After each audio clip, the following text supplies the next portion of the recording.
The Yosemite by John Muir. Section 1. From Chapter 1. When I set out on the long excursion that finally led to California, I wandered afoot and alone from Indiana to the Gulf of Mexico, with a plant press on my back, and holding a generally southward course, like the birds when they are going from summer to winter. From the west coast of Florida I crossed the Gulf to Cuba, enjoyed the rich tropical flora there for a few months, intending to go thence to the north end of South America, make my way through the woods to the headwaters of the Amazon, and float down that grand river to the ocean. But I was unable to find a ship bound for South America. Fortunately, perhaps, for I had incredibly little money for so long a trip, and had not yet fully recovered from a fever caught in the Florida swamps. Therefore I decided to visit California for a year or two, to see its wonderful flora and the famous Yosemite Valley. All the world was before me, and every day was a holiday, so it did not seem important to which one of the world's wildernesses I first should wander. Arriving by the Panama steamer, I stopped one day in San Francisco, and then inquired for the nearest way out of town.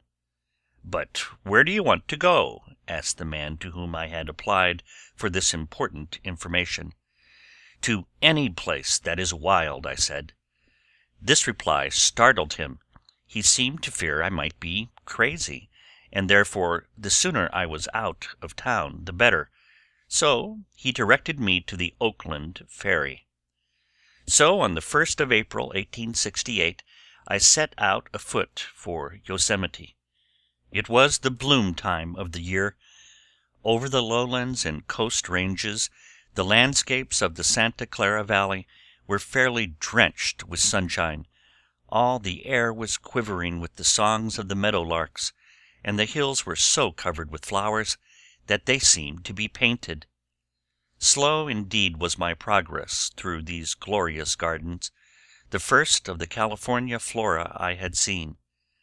Cattle and cultivation were making few scars as yet, and I wandered enchanted in long, wavering curves, knowing by my pocket map that Yosemite Valley lay to the east, and that I should surely find it.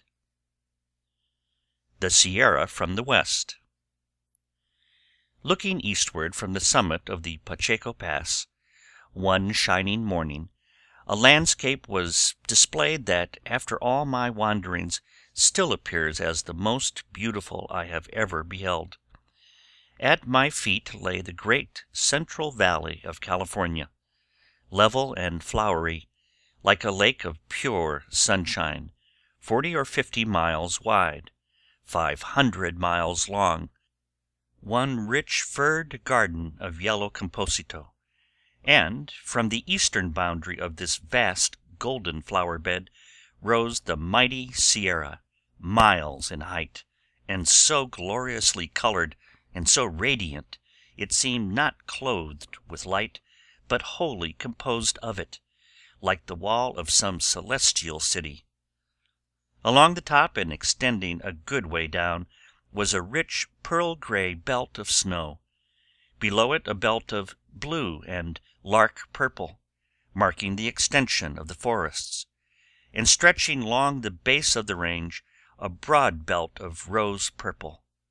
All these colors, from the blue sky to the yellow valley, smoothly blending as they do in a rainbow, making a wall of light ineffably fine. Then, it seemed to me, the Sierra should be called, not the Nevada or Snowy Range, but the Range of Light. And after 10 years of wandering and wondering in the heart of it, rejoicing in its glorious floods of light, the white beams of the morning streaming through the passes, the noonday radiance on the crystal rocks, the flush of the alpenglow, and the irised spray of countless waterfalls, it still seems above all others the range of light. In general views, no mark of man is visible upon it, nor anything to suggest the wonderful depth and grandeur of its sculpture. None of its magnificent forest-crowned ridges seems to rise much above the general level to publish its wealth. No great valley or river is seen, or group of well-marked features of any kind standing out as distinct pictures. Even the summit peaks, marshaled in glorious array so high in the sky, seem comparatively regular in form. Nevertheless, the whole range 500 miles long is furrowed with canyons 2,000 to 5,000 feet deep, in which once flowed majestic glaciers, and in which now flow and sing the bright, rejoicing rivers. Characteristics of the canyons. Though of such stupendous depth, these canyons are not gloom gorges, savage and inaccessible, with rough passages here and there. They are flowery pathways conducting to the snowy, icy fountains, mountain streets full of life and light, graded and sculptured by the ancient glaciers, and presenting throughout all their course a rich variety of novel and attractive scenery, the most attractive that has yet been discovered in the mountain ranges of the world. In many places, especially in the middle region of the western flank, the main canyons widen into spacious valleys or parks diversified like landscape gardens, with meadows and groves and thickets of blooming bushes, while the lofty walls, infinitely varied in form, are fringed with ferns, flowering plants, shrubs of many species, and tall evergreens and oaks that find footholds on small benches and tables, all enlivened and made glorious with rejoicing streams that come chanting in chorus over the cliffs and through side canyons, in falls of every conceivable form, to join the rivers that flow in tranquil, shining beauty down the middle of each one of them. The incomparable Yosemite. The most famous and accessible of these canyon valleys, and also the one that presents their most striking and sublime features on the grandest scale, is the Yosemite, situated in the basin of the Merced River at an elevation of 4,000 feet above the level of the sea. It is about 7 miles long, half a mile to a mile wide, and nearly a mile deep in the solid granite flank of the range. The walls are made up of rocks, mountains in size, partly separated from each other by side canyons, and they are so sheer in front and so compactly and harmoniously arranged on a level floor that the valley, comprehensively seen, looks like an immense hall or temple lighted from above. But no temple made with hands can compare with Yosemite. Every rock in its walls seems to glow with life. Some lean back in majestic repose, others absolutely sheer or nearly so for thousands of feet, advance beyond their companions in thoughtful attitudes, giving welcome to storms and calms alike, seemingly aware, yet heedless of everything going on about them.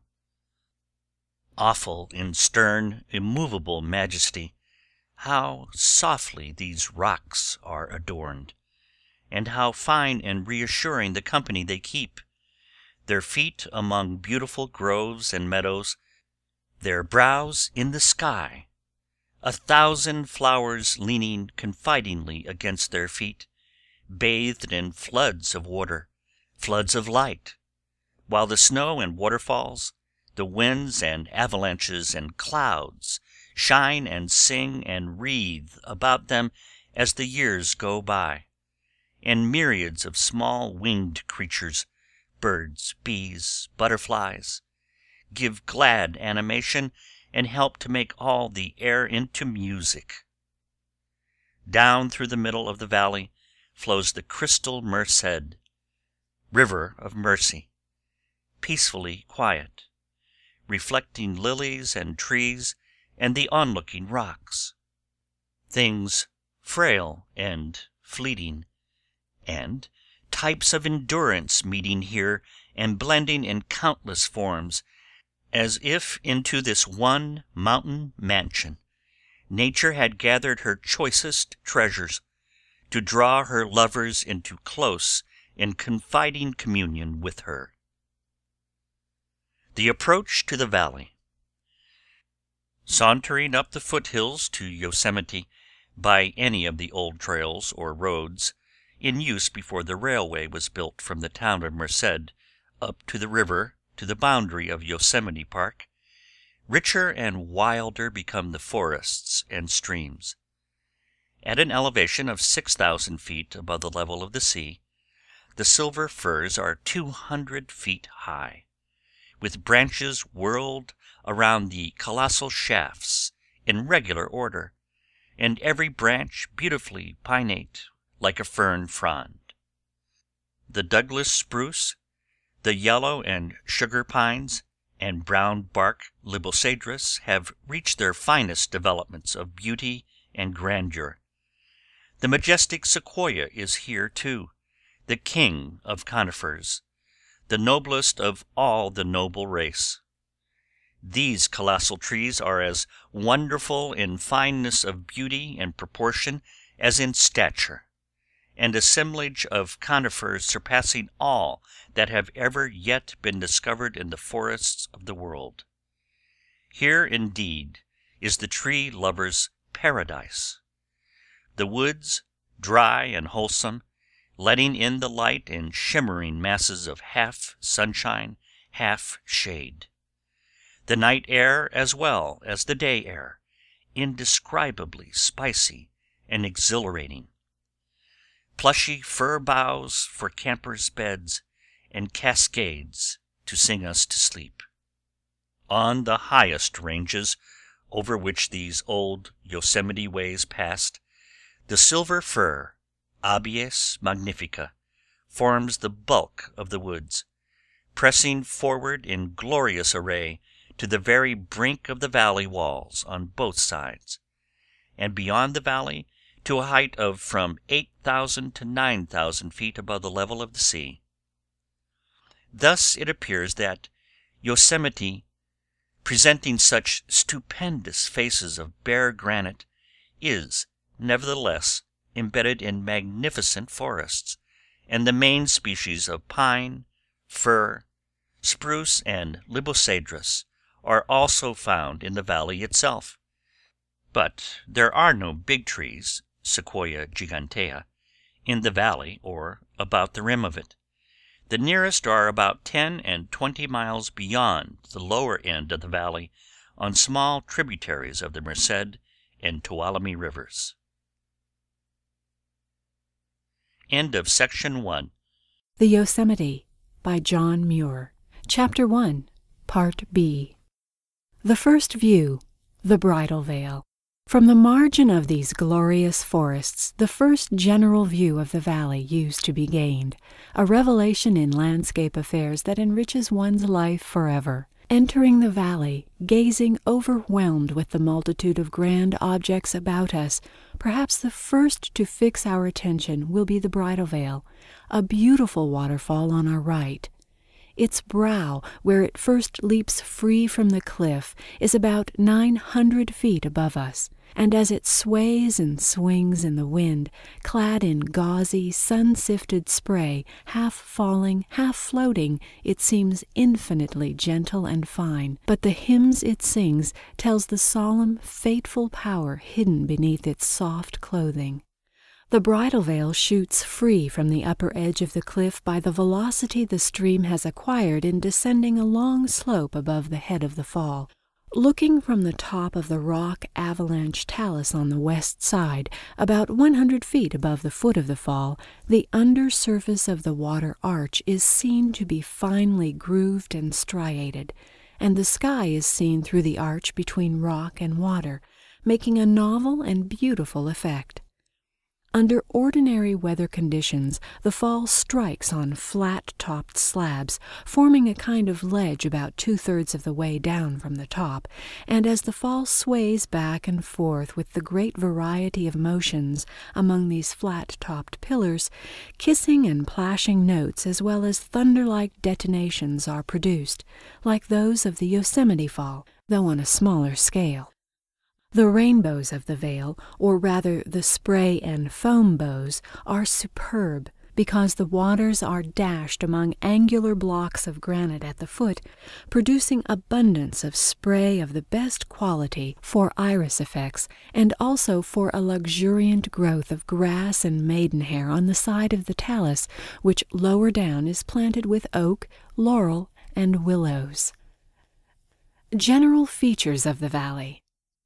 On the other side of the valley, almost immediately opposite the Bridal Veil, there is another fine fall, considerably wider than the vale when the snow is melting fast, and more than 1,000 feet in height, measured from the brow of the cliff where it first springs out into the air, to the head of the rocky talus on which it strikes and is broken up into rugged cascades. It is called the Ribbon Fall, or Virgin's Tears. During the spring floods it is a magnificent object, but the suffocating blasts of spray that fill the recess in the wall which it occupies prevent a near approach. In autumn, however, when its feeble current falls in a shower, it may then pass for tears, with the sentimental onlooker fresh from a visit to the Bridal Veil. Just beyond this glorious flood, the El Capitan Rock, regarded by many as the most sublime feature of the valley, is seen through the pine groves, standing forward beyond the general line of the wall in most imposing grandeur, a type of permanence. It is 3,300 feet high, a plain, severely simple, glacier-sculpted face of granite, the end of one of the most compact and enduring of the mountain ridges, unrivaled in height and breadth and flawless strength. Across the valley from here, next to the Bridal Veil, are the picturesque Cathedral Rocks, nearly 2,700 feet high, making a noble display of fine yet massive sculpture. They are closely related to El Capitan, having been eroded from the same mountain ridge by the great Yosemite Glacier when the valley was in the process of formation. Next to the Cathedral Rocks on the south side towers the Sentinel Rock to a height of more than 3,000 feet, a telling monument of the glacial period. Almost immediately opposite the Sentinel are the Three Brothers, an immense mountain mass with 3 gables fronting the valley, one above another, the topmost gable nearly 4,000 feet high. They were named for 3 brothers, sons of old Tenaya, the Yosemite chief, captured here during the Indian War, at the time of the discovery of the valley in 1852. Sauntering up the valley through meadow and grove in the company of these majestic rocks which seem to follow us as we advance, gazing, admiring, looking for new wonders ahead, where all about us is so wonderful, the thunder of the Yosemite Fall is heard. And when we arrive in front of the Sentinel Rock, it is revealed in all its glory from base to summit, half a mile in height, and seeming to spring out into the valley sunshine direct from the sky. But even this fall, perhaps the most wonderful of its kind in the world, cannot at first hold our attention, for now the wide upper portion of the valley is displayed to view, with a finely modeled North Dome, the Royal Arches, and Washington Column on our left, Glacier Point with its massive, magnificent sculpture on the right, and in the middle, directly in front, looms Tisyak, or Half Dome, the most beautiful and most sublime of all the wonderful Yosemite rocks, rising in serene majesty from flowery groves and meadows to a height of 4,750 feet. The Upper Canyons. Here the valley divides into 3 branches, the Tenaya, Nevada, and Illilouette Canyons, extending back into the mountains of the High Sierra, with scenery every way worthy the relation they bear to Yosemite. In the south branch, a mile or two from the main valley, is the Illilouette Fall, 600 feet high, one of the most beautiful of all the Yosemite choir, but to most people inaccessible as yet on account of its rough, steep, boulder-choked canyon. Its principal fountains of ice and snow lie in the beautiful and interesting mountains of the Merced group, while its broad, open basin between its fountain mountains and canyon is noted for the beauty of its lakes and forests and magnificent moraines. Returning to the valley and going up the north branch of Tenaya Canyon, we pass between the North Dome and Half Dome, and in less than an hour come to Mirror Lake, the Dome Cascade, and Tenaya Fall. Beyond the fall, on the north side of the canyon, is the sublime El Capitan-like rock called Mount Watkins. On the south, the vast granite wave of Cloud's Rest, a mile in height, and between them, the fine Tenaya Cascade with silvery plumes outspread on smooth glacier-polished folds of granite, making a vertical descent in all of about 700 feet. Just beyond the Dome Cascades, on the shoulder of Mount Watkins, there is an old trail once used by Indians on their way across the range to Mono, but in the canyon above this point there is no trail of any sort.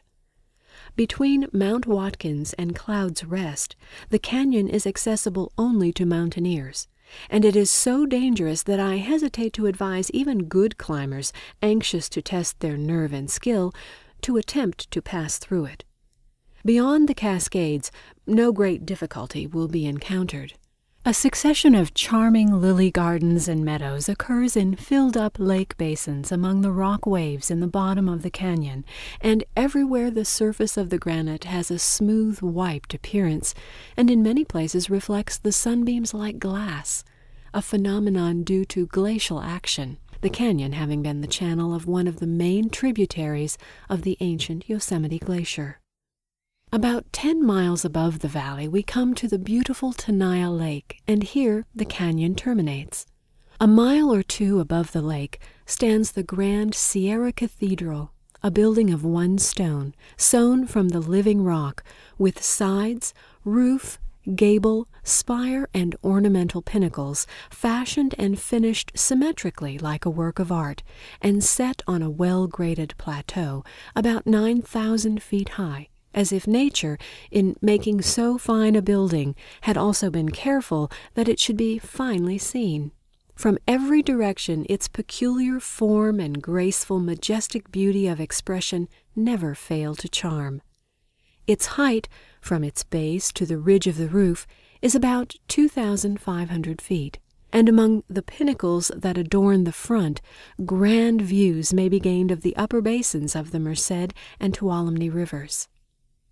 Passing the cathedral, we descend into the delightful, spacious Tuolumne Valley, from which excursions may be made to Mounts Dana, Lyell, Ritter, Conness, and Mono Lake, and to the many curious peaks that rise above the meadows on the south, and to the big Tuolumne Canyon with its glorious abundance of rock and falling, gliding, tossing water. For all these, the beautiful meadows near the Soda Springs form a delightful center. Natural features near the valley. Returning now to Yosemite and ascending the middle or Nevada branch of the valley, occupied by the main Merced River, we come within a few miles to the Vernal and Nevada Falls, 400 and 600 feet high, pouring their white, rejoicing waters into the midst of the most novel and sublime rock scenery to be found in all the world. Tracing the river beyond the head of the Nevada Fall, we are led into the Little Yosemite, a valley like the Great Yosemite in form, sculpture, and vegetation.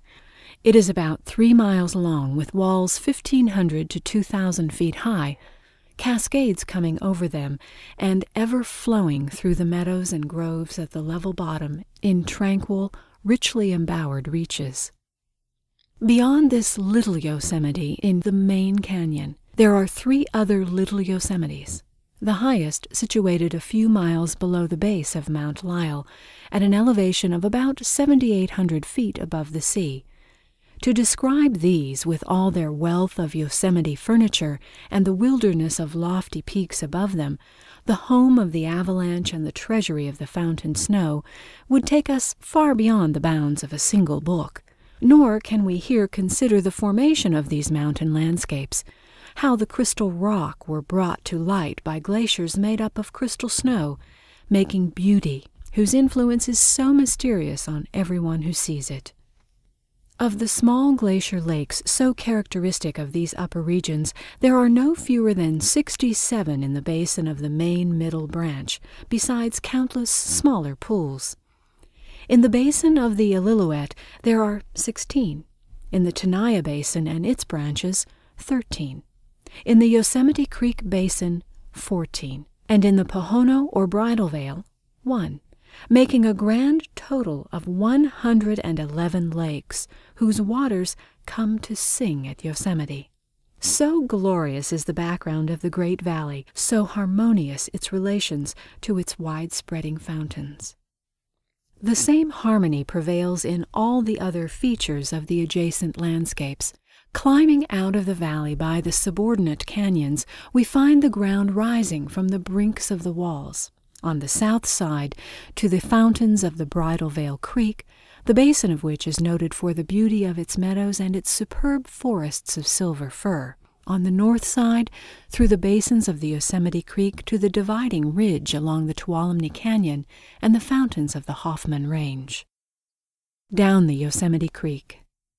In general views, the Yosemite Creek Basin seems to be paved with domes and smooth, whale-back masses of granite in every stage of development, some showing only their crowns, others rising high and free above the girdling forests, singly or in groups.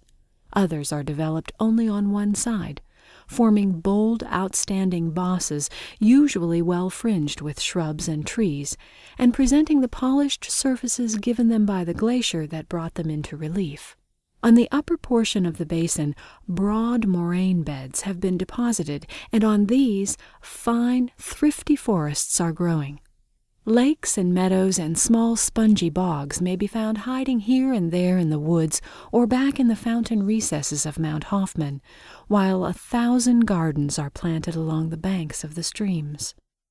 All the wide, fan-shaped upper portion of the basin is covered with a network of small rills that go cheerily on their way to their grand fall in the valley, now flowing on smooth pavements in sheets thin as glass, now diving under willows and laving their red roots, oozing through green plushy bogs, plashing over small falls and dancing down slanting cascades, calming again, gliding through patches of smooth glacier meadows, with a sod of alpine agrostis mixed with blue and white violets and daisies, breaking, tossing among rough boulders and fallen trees, resting in calm pools, flowing together until all united they go to their fate with stately, tranquil gestures like a full-grown river.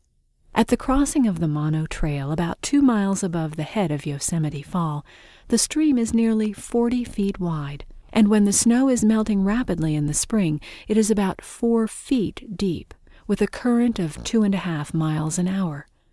This is about the volume of the water that forms the fall in May and June, when there had been much snow the preceding winter, but it varies greatly from month to month. The snow rapidly vanishes from the open portion of the basin, which faces southward, and only a few of the tributaries reach back to perennial snow and ice fountains in the shadowy amphitheaters on the precipitous north slopes of Mount Hoffman. The total descent made by the stream from its highest sources to its confluence with the Merced in the valley is about 6,000 feet, while the distance is only about 10 miles, an average fall of 600 feet per mile. The last mile of its course lies between the sides of sunken domes and swelling folds of the granite that are clustered and pressed together like a mass of bossy cumulus clouds. Through this shining way, Yosemite Creek goes to its fate, swaying and swirling with easy, graceful gestures and singing the last of its mountain songs before it reaches the dizzy edge of Yosemite to fall 2,600 feet into another world, where climate, vegetation, and inhabitants all are different. Emerging from this last canyon, the stream glides in flat, lace-like folds down a smooth incline into a small pool where it seems to rest and compose itself before taking the grand plunge. Then, calmly, as if leaving a lake, it slips over the polished lip of the pool down another incline and out over the brow of the precipice in a magnificent curve thick sown with rainbow spray. End of Section 2. The Yosemite by John Muir. Chapter 1, Section C. The Yosemite Fall. Long ago, before I had traced this fine stream to its head back of Mount Hoffman, I was eager to reach the extreme verge to see how it behaved in flying so far through the air, but after enjoying this view and getting safely away, I have never advised anyone to follow my steps. The last incline down which the stream journeys so gracefully is so steep and smooth one must slip cautiously forward on hands and feet alongside the rushing water, which so near one's head is very exciting. But to gain a perfect view one must go yet farther, over a curving brow to a slight shelf on the extreme brink. This shelf, formed by the flaking off of a fold of granite, is about 3 inches wide, just wide enough for a safe rest for one's heels. To me it seemed nerve-trying to slip to this narrow foothold and poise on the edge of such precipice so close to the confusing whirl of the waters, and after casting longing glances over the shining brow of the fall and listening to its sublime psalm, I concluded not to attempt to go nearer, but, nevertheless, against reasonable judgment, I did. Noticing some tufts of artemisia in a cleft of rock, I filled my mouth with the leaves, hoping their bitter taste might help to keep caution keen and prevent giddiness. In spite of myself, I reached the little ledge, got my heels well set, and worked sidewise 20 or 30 feet to a point close to the out-plunging current. Here the view is perfectly free down into the heart of the bright irised throng of comet-like streamers, into which the whole ponderous volume of the fall separates, 200 or 300 feet below the brow. So glorious a display of pure wildness, acting at close range while cut off from all the world beside, is terribly impressive. A less nerve-trying view may be obtained from a fissured portion of the edge of the cliff about 40 yards to the eastward of the fall.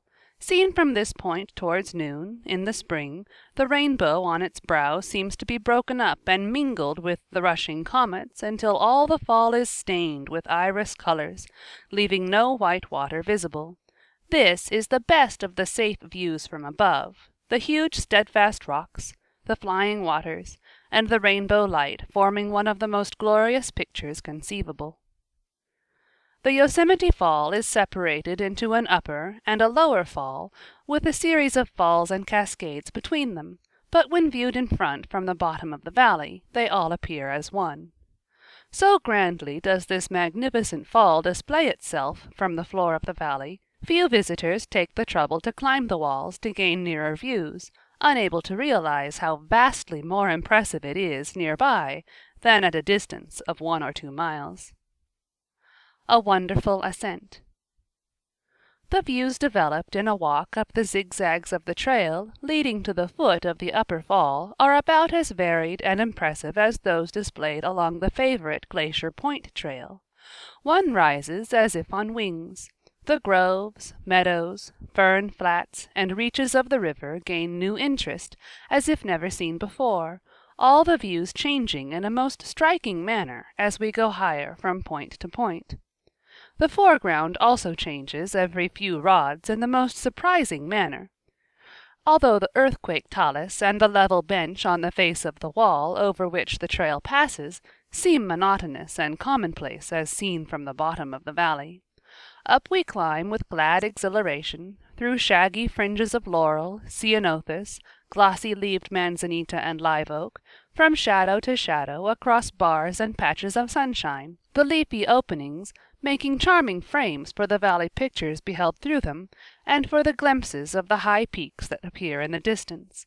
The higher we go, the farther we seem to be from the summit of the vast granite wall. Here we pass a projecting buttress, whose grooved and rounded surface tells a plain story of the time when the valley, now filled with sunshine, was filled with ice, when the grand old Yosemite glacier, flowing river-like from its distant fountains, swept through it, crushing, grinding, wearing its way ever deeper, developing and fashioning these sublime rocks. Again we cross a white, battered gully, the pathway of rock avalanches or snow avalanches. Farther on, we come to a gentle stream slipping down the face of the cliff in lace-like strips, and dropping from ledge to ledge, too small to be called a fall, trickling, dripping, oozing, a pathless wanderer from one of the upland meadows lying a little way back of the valley rim, seeking a way century after century to the depths of the valley without any appreciable channel. Every morning, after a cool night, evaporation being checked, it gathers strength and sings like a bird, but as the day advances, and the sun strikes its thin currents outspread on the heated precipices, most of its waters vanish ere the bottom of the valley is reached. Many a fine, hanging garden aloft on breezy, inaccessible heights owes to it its freshness and fullness of beauty. Ferneries in shady nooks, filled with adiantum, woodwardia, woodsia, aspidium, palea, and cheilanthes, rosetted and tufted and ranged in lines, daintily overlapping, thatching the stupendous cliffs with softest beauty, some of the delicate fronds seeming to float on the warm moist air, without any connection with rock or stream. Nor is there any lack of colored plants wherever they can find a place to cling to, lilies and mints, the showy cardinal mimulus, and glowing cushions of the golden bahia, enlivened with butterflies and bees and all the other small, happy humming creatures that belong to them. After the highest point on the lower division of the trail is gained, it leads up into the deep recess occupied by the great fall, the noblest display of falling water to be found in the valley, or perhaps in the world.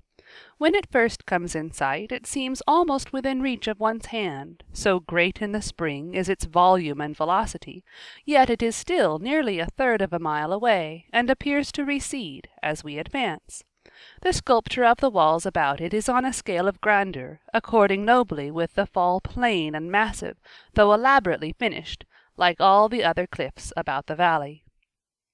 In the afternoon an immense shadow is cast athwart the plateau in front of the fall, and over the chaparral bushes that clothe the slopes and benches of the walls to the eastward, creeping upward until the fall is wholly overcast, the contrast between the shaded and illumined sections being very striking in these near views. Under this shadow, during the cool centuries immediately following the breaking up of the glacial period, dwelt a small residual glacier, one of the few that lingered on this sun-beaten side of the valley after the main trunk glacier had vanished. It sent down a long winding current through the narrow cañon on the west side of the fall, and must have formed a striking feature of the ancient scenery of the valley, the lofty fall of ice and fall of water side by side, yet separate and distinct. The coolness of the afternoon shadow and the abundant dewy spray make a fine climate for the plateau ferns and grasses, and for the beautiful azalea bushes that grow here in profusion and bloom in September, long after the warmer thickets down on the floor of the valley have withered and gone to seed. Even close to the fall, and behind it at the base of the cliff, a few venturesome plants may be found undisturbed by the rock-shaking torrent. The basin at the foot of the fall, into which the current directly pours, when it is not swayed by the wind, is about 10 feet deep and 15 to 20 feet in diameter. That it is not much deeper is surprising when the great height and force of the fall is considered, but the rock where the water strikes probably suffers less erosion than it would were the descent less than half as great, since the current is outspread, and much of its force is spent ere it reaches the bottom, being received on the air as upon an elastic cushion, and borne outward and dissipated over a surface more than 50 yards wide. The surface, easily examined when the water is low, is intensely clean and fresh-looking. It is the raw, quick flesh of the mountain wholly untouched by the weather.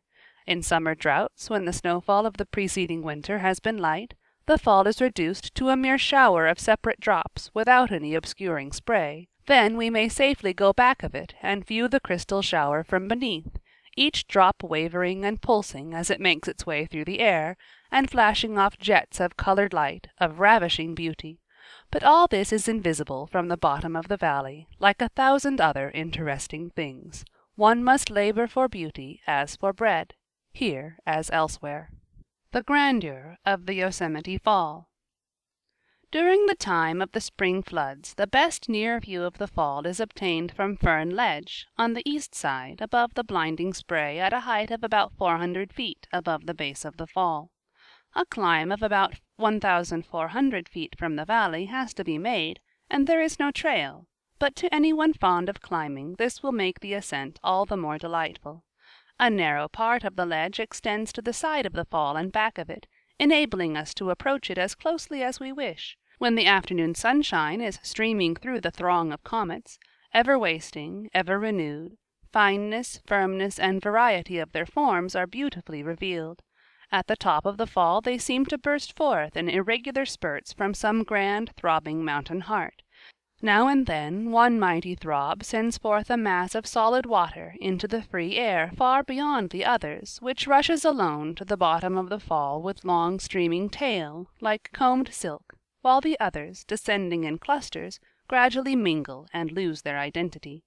But they all rush past us with amazing velocity and display of power, though apparently drowsy and deliberate in their movements when observed from a distance of a mile or two. The heads of these comet-like masses are composed of nearly solid water, and are dense white in color like pressed snow, from the friction they suffer in rushing through the air, the portion worn off forming the tail between the white lustrous threads and films of which faint grayish pencilings appear, while the outer, finer sprays of water dust, whirling in sunny eddies, are pearly gray throughout. At the bottom of the fall there is but little distinction of form visible. It is mostly a hissing, clashing, seething, upwhirling mass of scud and spray, through which the light sifts in gray and purple tones, while at times, when the sun strikes at the required angle, the whole wild and apparently lawless, stormy, striving mass is changed to brilliant rainbow hues, manifesting finest harmony. The middle portion of the fall is the most openly beautiful. Lower, the various forms into which the waters are wrought are more closely and voluminously veiled, while higher, towards the head, the current is comparatively simple and undivided. But even at the bottom, in the boiling clouds of spray, there is no confusion, while the rainbow light makes all divine, adding glorious beauty and peace to glorious power. This noble fall has far the richest, as well as the most powerful, voice of all the falls of the valley, its tones varying from the sharp hiss and rustle of the wind in the glossy leaves of the live oak, and the soft, sifting, hushing tones of the pines, to the loudest rush and roar of storm winds and thunder among the crags of the summit peaks. The low bass, booming, reverberating tones, heard under favorable circumstances 5 or 6 miles away, are formed by the dashing and exploding of heavy masses mixed with air upon 2 projecting ledges on the face of the cliff, the one on which we are standing and another about 200 feet above it. The torrent of massive comets is continuous at the time of high water, while the explosive, booming notes are wildly intermittent, because, unless influenced by the wind, most of the heavier masses shoot out from the face of the precipice, and pass the ledges upon which at other times they are exploded.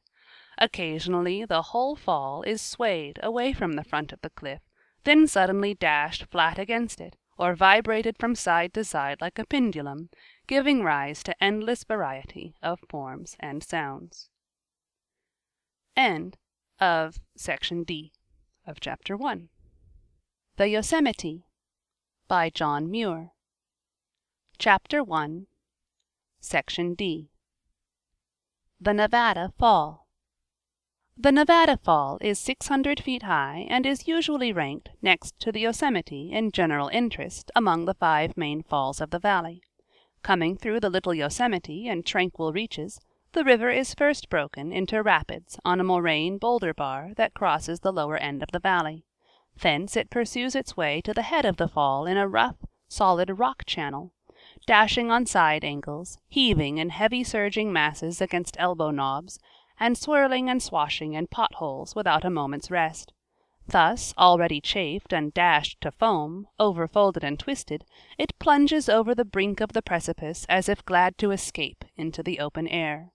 But before it reaches the bottom, it is pulverized yet finer by impinging upon a sloping portion of the cliff about halfway down, thus making it the whitest of all the falls of the valley, and altogether one of the most wonderful in the world.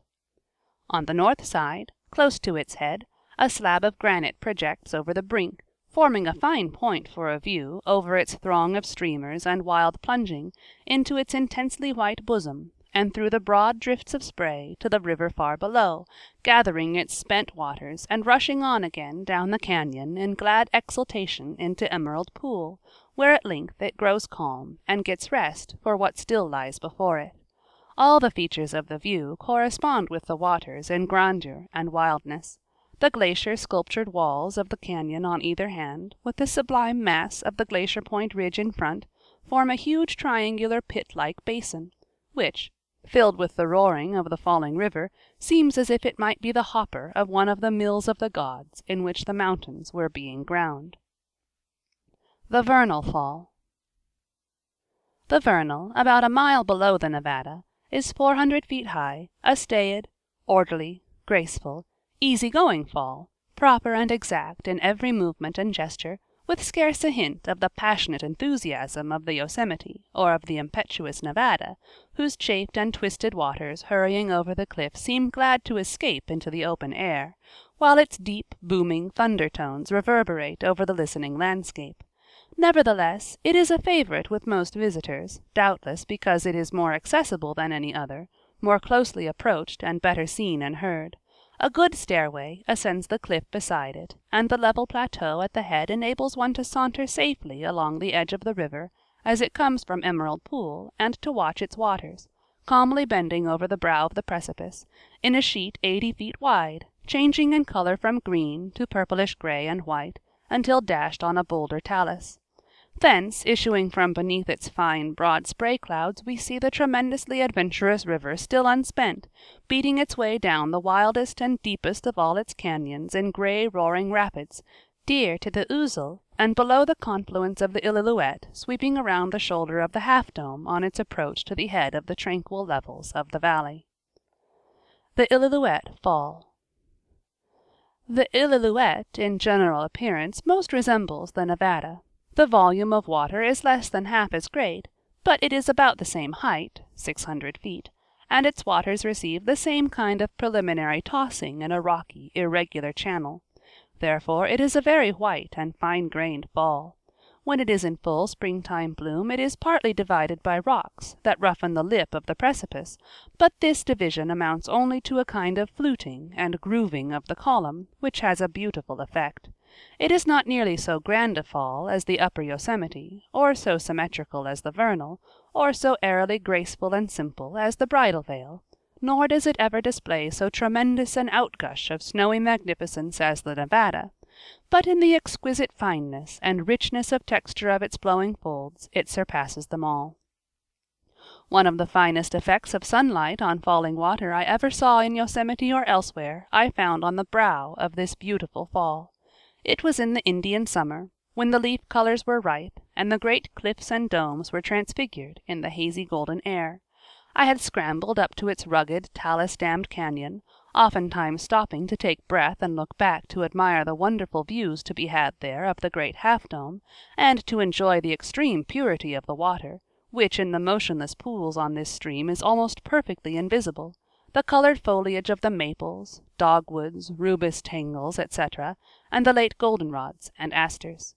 The voice of the fall was now low, and the grand spring and summer floods had waned to sifting, drifting gauze and thin broidered folds of linked and arrowy lacework, When I reached the foot of the fall, sunbeams were glinting across its head, leaving all the rest of it in shadow, and on its illumined brow a group of yellow spangles of singular form and beauty were playing, flashing up and dancing in large flame-shaped masses, wavering at times, then steadying, rising and falling in accord with the shifting forms of the water.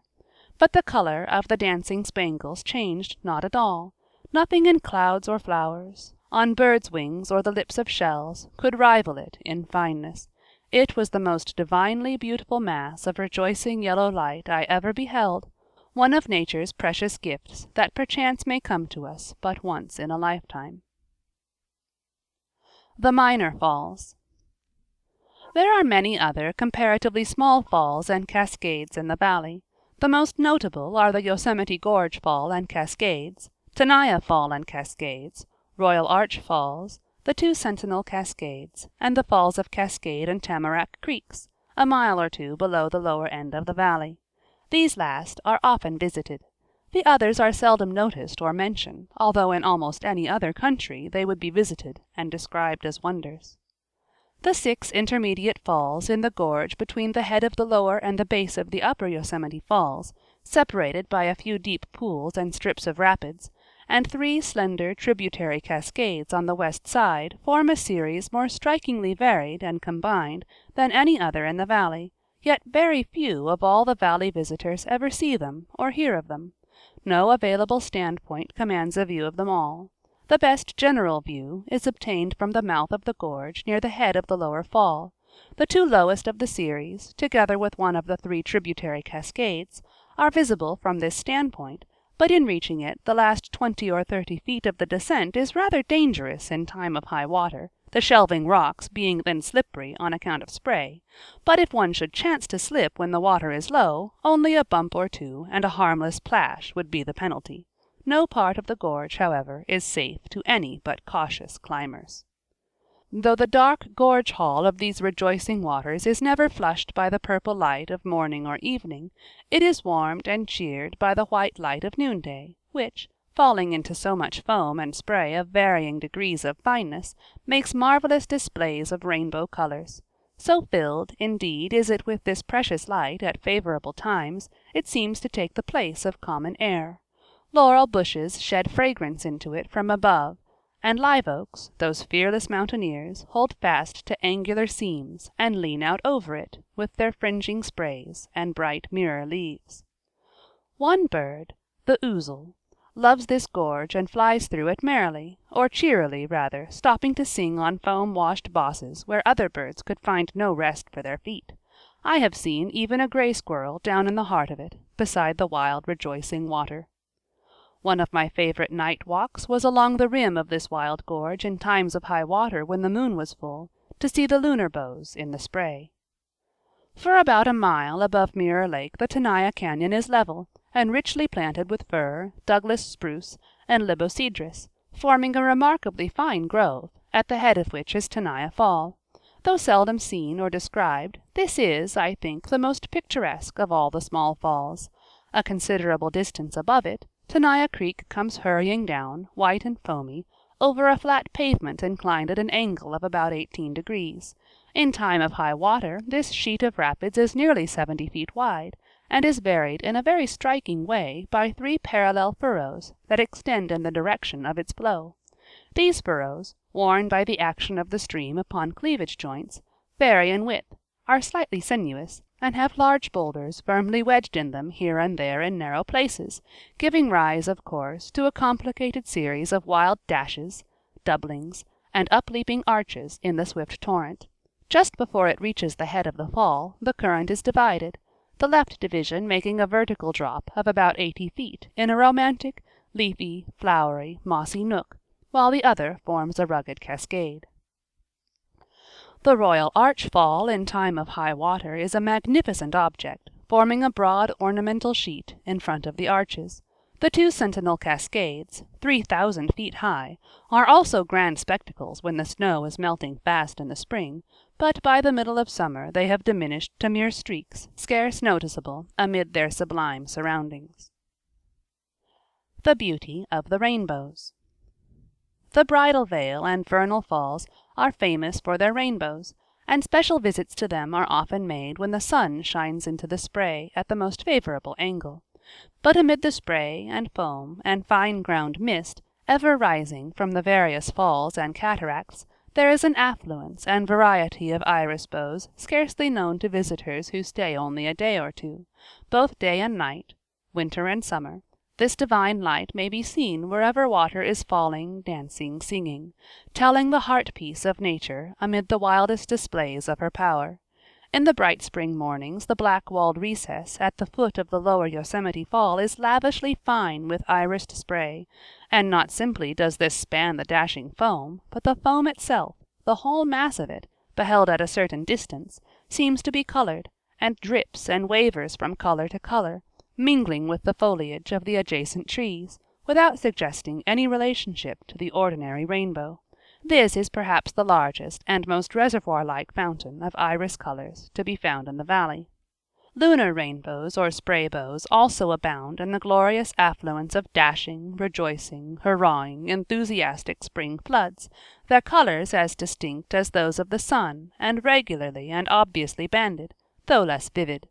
Fine specimens may be found any night at the foot of the upper Yosemite Fall, glowing gloriously amid the gloomy shadows and thundering waters, whenever there is plenty of moonlight and spray. Even the secondary bow is at times distinctly visible. The best point from which to observe them is on Fern Ledge.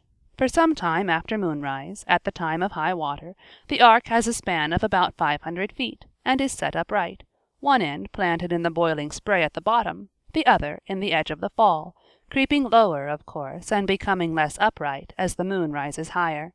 This grand arc of color, glowing in mild, shapely beauty in so weird and huge a chamber of night shadows, and amid the rush and roar and tumultuous dashing of this thunder-voiced fall, is one of the most impressive and most cheering of all the blessed mountain evangels.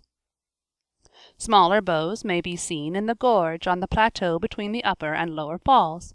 Once toward midnight, after spending a few hours with the wild beauty of the upper fall, I sauntered along the edge of the gorge, looking in here and there, wherever the footing felt safe, to see what I could learn of the night aspects of the smaller falls that dwell there, and down in an exceedingly black, pit-like portion of the gorge, at the foot of the highest of the intermediate falls, into which the moonbeams were pouring through a narrow opening, I saw a well-defined spray bow, beautifully distinct in colors, spanning the pit from side to side, while pure white foam waves beneath the beautiful bow were constantly springing up out of the dark into the moonlight, like dancing ghosts. End of Section D of Chapter 1.